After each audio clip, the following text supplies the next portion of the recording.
Welcome to Beyond the Press Release, a production of Gorcom in which we take the time to speak with small cap executives right after they put out important news.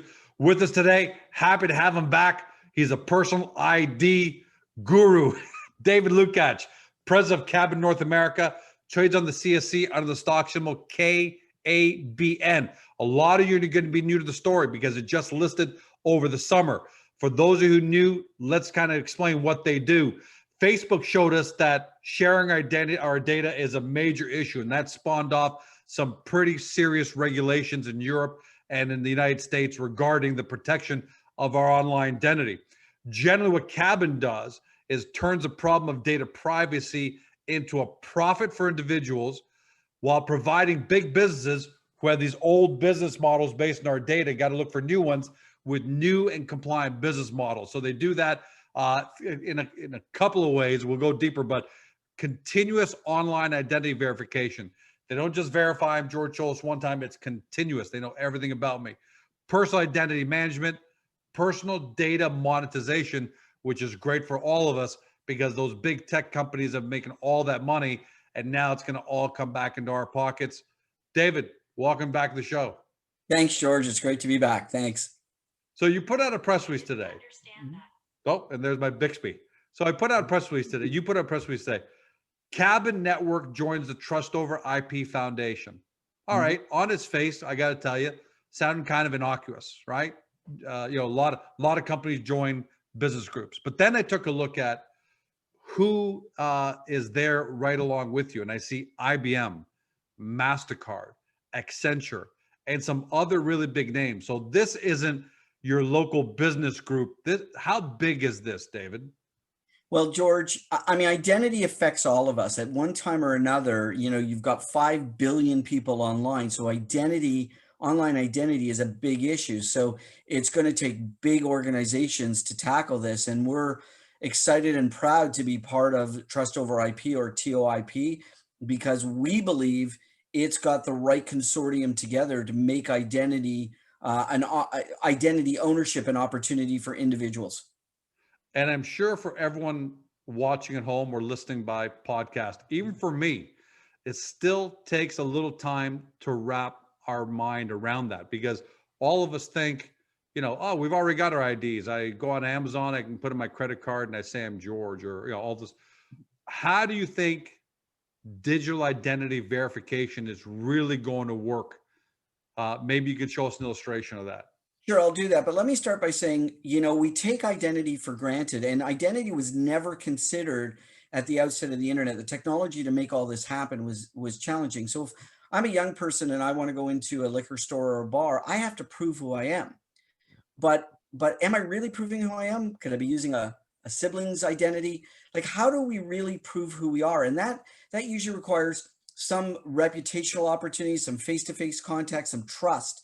How do we build that trust over the internet? I mean, we've all at one time or another said to our kids, hey, you want to buy something online? Here's my credit card, go to town, right? Go spend your $50. Well, that is the digital identity fraud and theft is a $30 billion on its own, market problem. And consumers are paying, outlandish fees for others that are abusing the system or getting caught. So how do we fix all this? And it's been recently said that adding identity to the internet is like trying to change a jet engine in mid-flight without disturbing the passengers. So working with Trust Over IP and the groups and based on the KABN technology that focuses on consumers, we think we've got an answer. But to easily explain that, if you don't mind, I'm gonna share a document, and I think it'll be very helpful. That'd be great, so that everyone can kind of see it in layman's terms. So let me bring this up. So, and I'm just going to start the slideshow and make it easier to use. But when we look at a traditional transaction, I go in the real world, I go into a store and I want to buy something. And so what I do is at checkout, I go into my wallet or I take my phone that's got my card on it. And the terminal comes up and I tap the terminal or I put my card in. That creates what we call a trusted triangle between myself, being the consumer, the retailer, and my issuing bank. And there's processors obviously involved. But that triangle says, hey, David Lukacs wants to make a purchase. Mr. Retailer, do you want to make this purchase with David? The bank says, we can trust that the parties that are involved are trusted individuals in this transaction. Go to town. Now, it's assumed that I own that card and I can give it a signature or a pin, depending on where I you are. like that. It's assumed ownership at the end of the day, because really at the end of the day, George, the guy behind the counter, gets a card that says David Lukacs on it. But do I really know that's David Lukacs at the end of the day? I'm just hoping, I'm trusting the system will figure this out, but it's assumed. Right. So if you take this assumption theory into online government services, I mean, I was speaking to someone yesterday who got hacked at CRA. I mean, a password and a username don't mean enough today. So Right. the assumption is that the person who has your password and username is the owner of that identity. That's a massive assumption that causes hundreds of millions of dollars of issues. You can imagine the credit issues that people face, all these problems. If you're going to take an exam online, how can a university guarantee that you are you? Right. Because now you've got academic credit. So you can think of all these things that weren't built into the internet. Now, to Yeah, make it's not just shopping. I'm glad you brought those examples. It's not Mhm. just shopping at the end of the day. It's my identity. It's CRA if I want to get in to see my returns. It's my medical. It's all that stuff. So that's a great example. Yeah, insurance. I mean, it's rampant. It affects every industry that's online today, and there are issues, and we're looking to solve them. So to Hell, email. solve, Sorry to bring it. Sorry, Dave, because we're just yeah, kind of talking. Email is a major problem. Somebody gets my username and password, then they have access to everything, because through my email they can see my bank accounts. Probably I've had conversations with my bank. I've had conversations with my accountants, whatever the case may be. So even email, we take for granted that every day. George 555. That's on my password, but George 555. But really, Gmail doesn't know that that's me. It just assumes it's me, and agreed. that's scary. Agreed. And so on the trust side, that's a big problem. I mean, people have had their phones hacked, and then people get into a file, and all of a sudden all their accounts are gone. So and phone security, while really good, is really at a very nascent level. There are experts that can show you how to hack a phone and put someone else's ID on it, like your facial image and everything else. So at the end of the day, we've got two problems. One is the assumed ownership and the assumed benefits, right? Like, I'm not benefiting from this except to purchase. The merchant has all my identity information. They have all my transactional information, and they're profiting from that. So it's on both sides of the fence. It's both on the ownership and the value proposition. Right. But if we look ID at side, the identity, monetization side. exactly. And to make this work, it has to be very similar to what we do today. So it's got to be, the technology may be very complex and the solution may be very complex, but the sort of the UX, the interface has to be very simple, right? We don't want to learn new techniques. We want to do what we're already doing, but in a more secure fashion. So if I switch over and I say, here's self-sovereign identity, the ability for me to control my identity, and I'm going to do that same purchase with verified credentials. Okay, so what happens is, instead of a terminal now, I've got my phone. And I had my phone in the last situation too.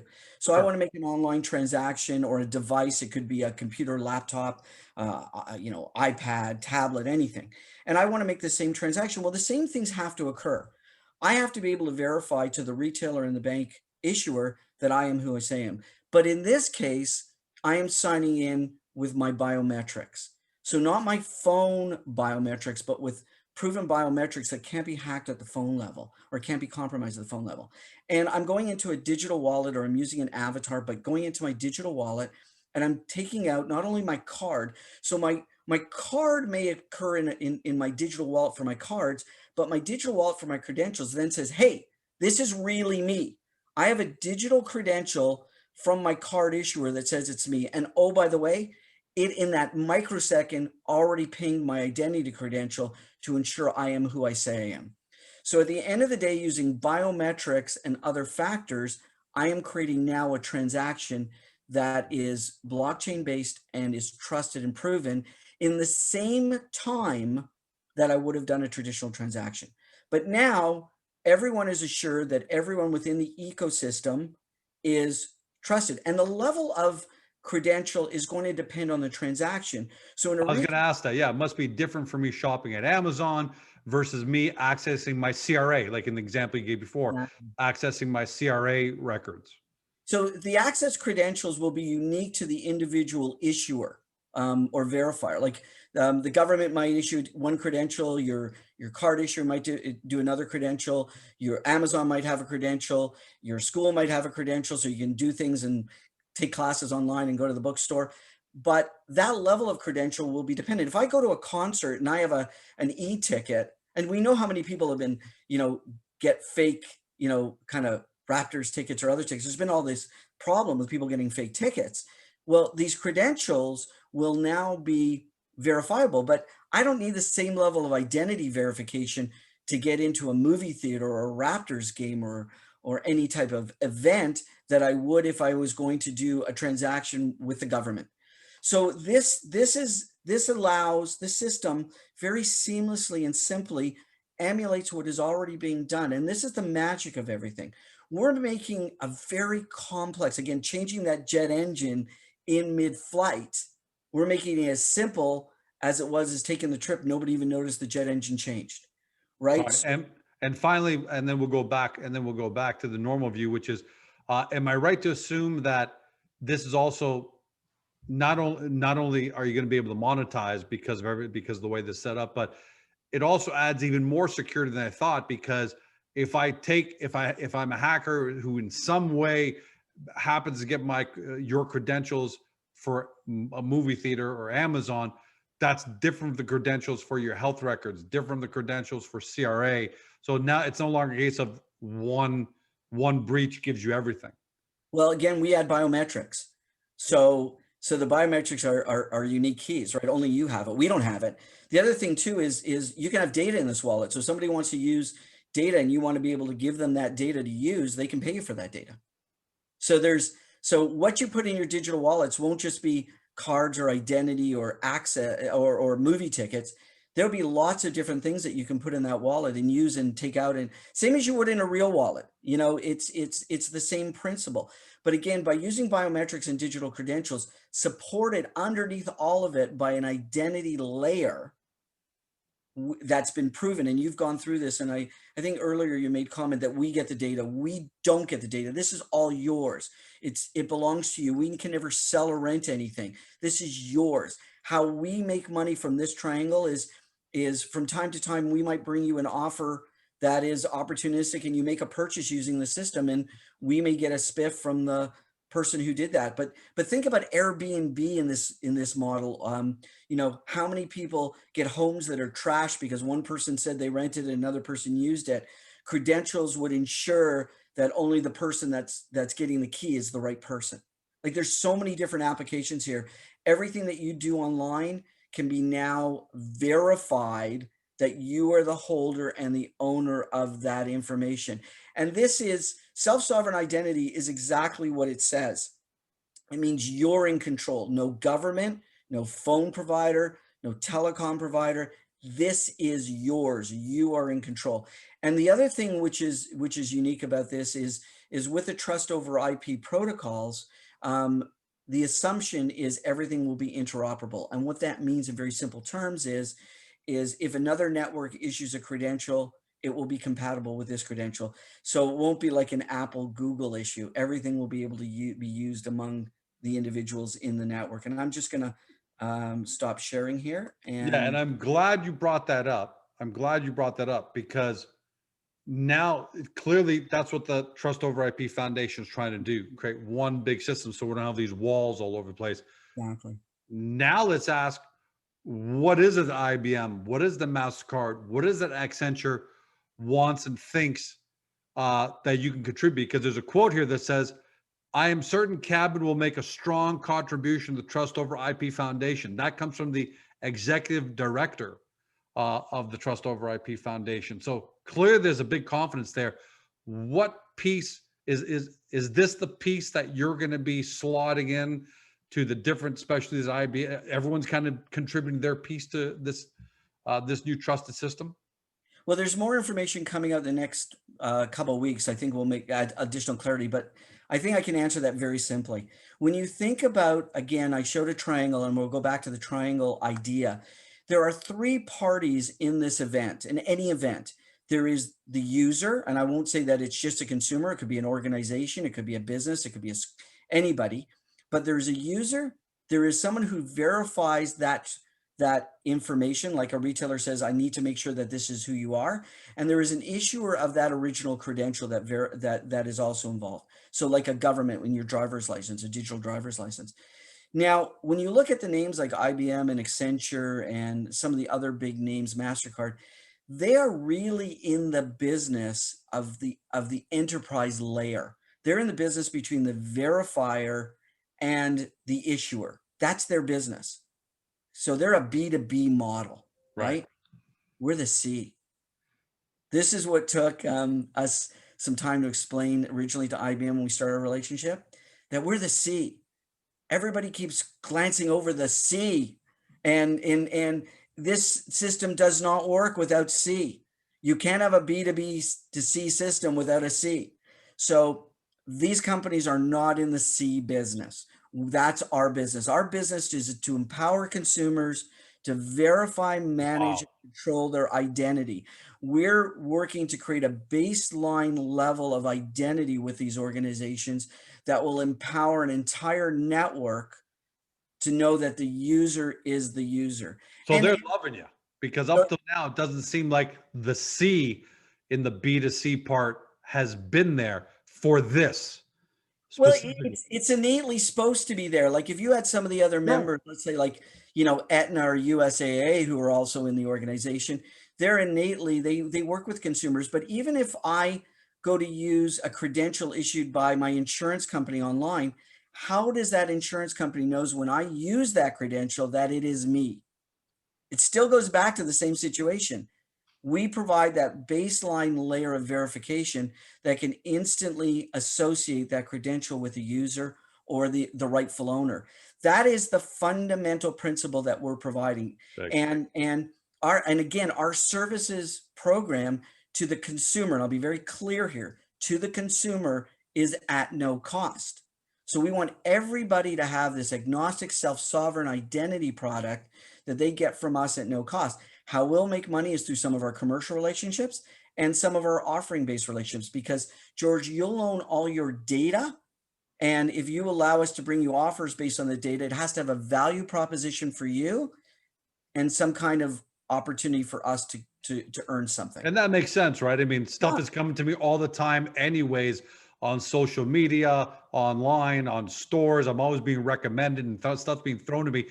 And that's all being thrown at me because those big sites and platforms have my data. So they know I'm interested in the Dallas Cowboys and Greek food and all that. So they're just making money giving it to me anyways. That is a Now, truism. Dallas Cowboys and Greek food.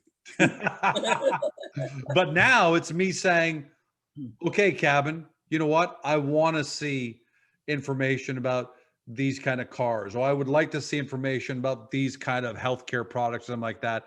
And then you're almost like partner. You're giving them to me, but I'm benefiting financially on top of it all. That monetization starting to come to me because there's something in it for me.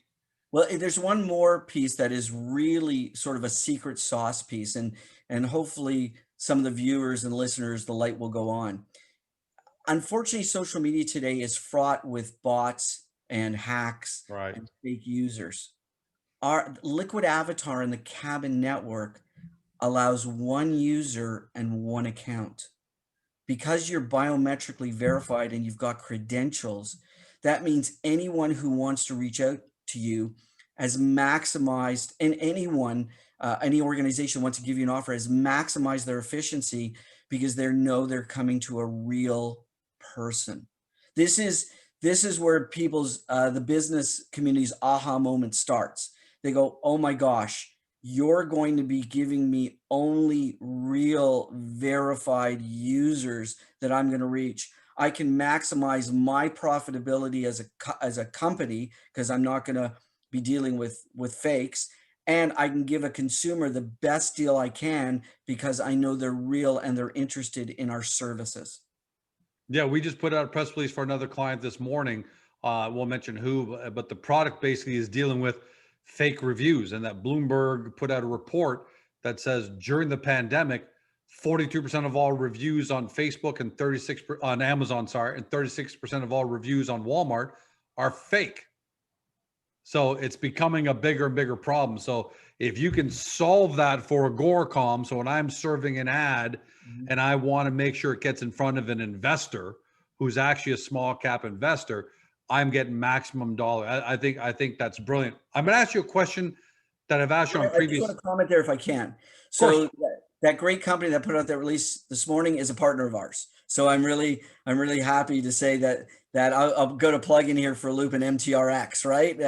Okay, So, I didn't want to. no, happy to do I that. didn't want to say it, but I'm glad And- that you're saying it. No, and one of the reasons we're looking continuing to work together and looking to improve that is because even the reviews have to be verified by an individual.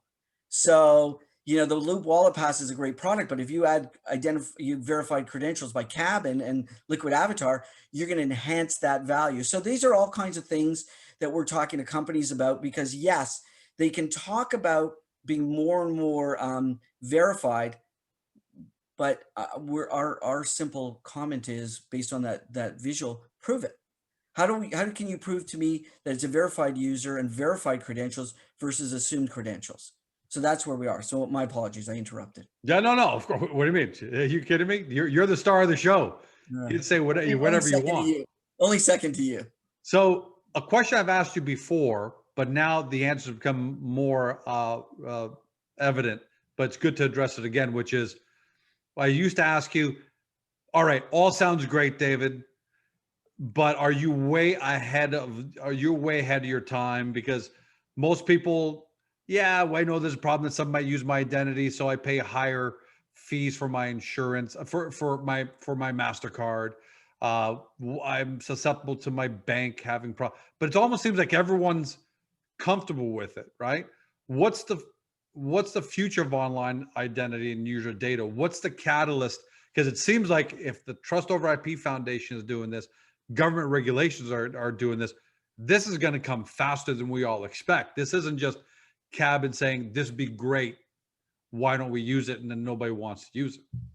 Well, I'm going to cite three examples. That's a good point. One, the credit card industry came out this year and said that fraud went rampant with the current macro environment. I hate to use the word pandemic, but I'll use it once and then refer to macro environment. The second thing is and George, my daughter's a little bit older, but I know you've got kids of this age. But if they're taking classes online, how can a university, when they apply to university, guarantee that that credential was rightfully earned by them? So we have that next generation issue, and you're prompting an entire generation that becomes an issue. And then California, under what's called the California Consumer Protection Act, just on the ballot added some additional protection to consumers. Google's announced that cookies are disappearing, but you'll see in our release today that someone from the BC government, John Jordan, provided a quote. And we've been involved in the Ontario government has just recently had a number of discussions, open forum discussions, and we were part of a roundtable discussion. Everyone is concerned, and Ontario government has now announced that by 2021 they're going to have digital services in play. So this isn't a pipe dream. We may have been ahead of the curve in the last 3 years that we've been developing it, but we took our company to the public market at we believe is the right time. You've got to always be a little bit early so we can gain a bit of traction. Yep. But everyone we talk to go, yeah, I know identity is an issue. Man, I wish I could. I wish I had. I wish I did. So we've gone in the early days from what I would call the bleeding edge when we were making our own investments to bringing the company to market at the leading edge side of the business. So I think we're going to see 2021 as a massive opportunity for digital identity. And the thing is, when you say massive, it's massive because 100%. ID is 100%. Every single person using the web. Like I love esports. A lot of I love esports, but that affects a couple 100 million people around the world. It's not everybody, right? Other people love Instagram and shopping on Amazon, but it's not everybody. ID is everybody. So if by next year the governments through these initiatives and through regulations are really pushing for this to happen. I'm not projecting anything, but my goodness, KABN, what happens? I'm not going to say it. I was going to say becomes the next fill in the blank, but I'm not going to say that. But is that what you guys see? Or am I overstating it, saying, hey, George, it's not going to be that big? Well, no, we see it. We see it as 100% reach, right? Like the universal opportunity is 100% of people online. Like there's no ifs, ands, or buts. But again, we're an early adopter to this industry. We're an early leader in digital identity and SSI. We're working with the right companies who are leaders in their space. I mean, I think the numbers, and I may not get this number right, but I think the numbers of worldwide Mastercard holders tops 900 million, almost a billion cardholders. Think about the companies that Accenture touches, or the number of people who are at Aetna CVS, or USA. I mean, the numbers are just Yeah, it'll be a great start until the yeah. Trust Over So IP Foundation gets even bigger and bigger and brings in all the yeah. constituents that touch everybody on the planet together. It won't take that many. No, and so we think we're going to have an opportunity to be, and I think then in the next few weeks it'll become even more evident. But I think we're going to have an opportunity to be, a major player in this space. But again, I don't think we'll be alone. But again, our entire model, our business model, is collaborative. We're collaborative with our partners that we're bringing on board to extend their reach of their consumers with Liquid Avatar. We want to be partners Yeah. with other identity providers because we can't do this alone. But we want to be in the mix by providing the users great tools, and those tools may be collaborative, and there might be additional revenue shares. But at the end of the day, what we've learned from the Trust Over IP and has been part of our DNA from the beginning is it's an open standards, open architecture. It's supported by the Linux Foundation. So this isn't a winner grab all. This is how does everybody work together to create a solution or solutions that will protect the integrity of the internet, the growth of the internet, and the users of the internet. So I think we're taking a bit of an altruistic view, but it isn't a bad view to take because, again, the market is so substantially large. I mean, it's everyone. It's not just someone, it's everyone. And I'll read this for everybody from the press release, because some of you may have not read it or made it that far down, because we know a lot of investors get lazy. Okay, I got enough here. This is awesome. Halfway through. The Trust Over IP Foundation, its members include over 150 leading companies, organizations, and individual contributors sharing expertise and collaborating to define standard specs to advance a secure trust layer for the digital world. This is serious business. And David, congratulations on KABN, joining as the C part of this foundation. Really exciting.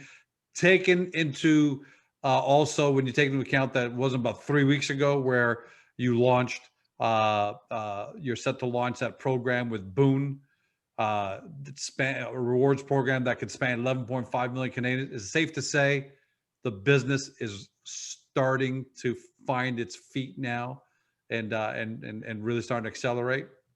I think that's a fair assumption. I mean, it takes a village to raise a child, right? So Crumbs to make a cake. Exactly. So at the end of the day, we're doing the things that we've laid out in our mandate to do.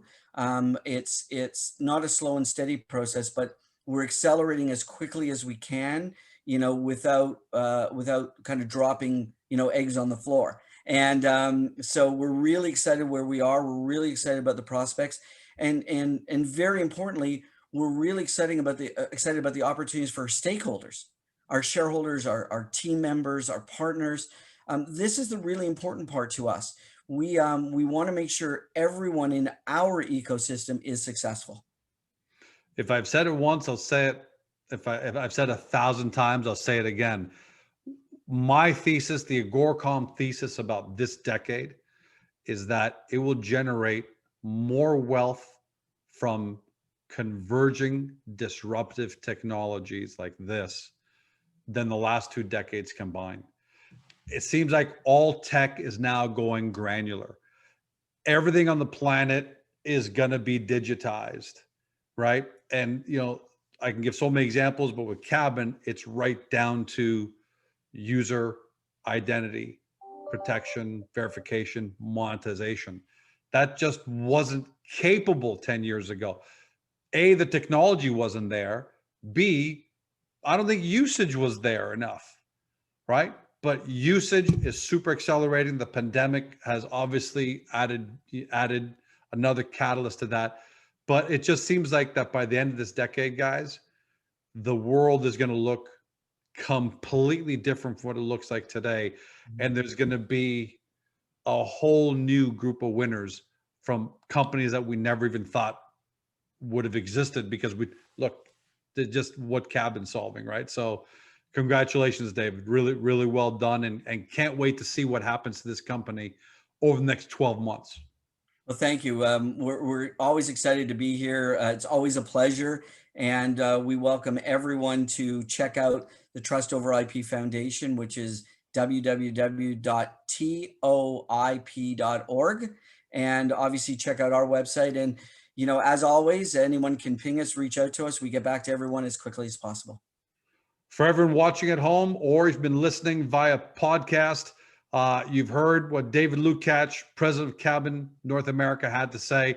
The company trades on this CSC under the stock symbol KABN. Look, we know that a lot of these concepts are new, almost mind-blowing, and not the easiest to absorb the first time around, if this is the first time you're watching or listening to David. So make sure you get to the KABN Hub on Agoracom. Punch in the company's name or stock symbol, which is the same, KABN. Go to the profile page, read up there where we tried to put it into layman's terms to make it understandable yet still compelling. Then get over to the KABN side and watch the interviews that we've done with David so far in just this last half of the year to really learn. It's your job to do the due diligence. It's our job to bring you the great companies with reasonable, meaningful prospects of success. I think that's KABN, but do your due diligence. Thanks for joining us. Have a great day. Talk to you next time.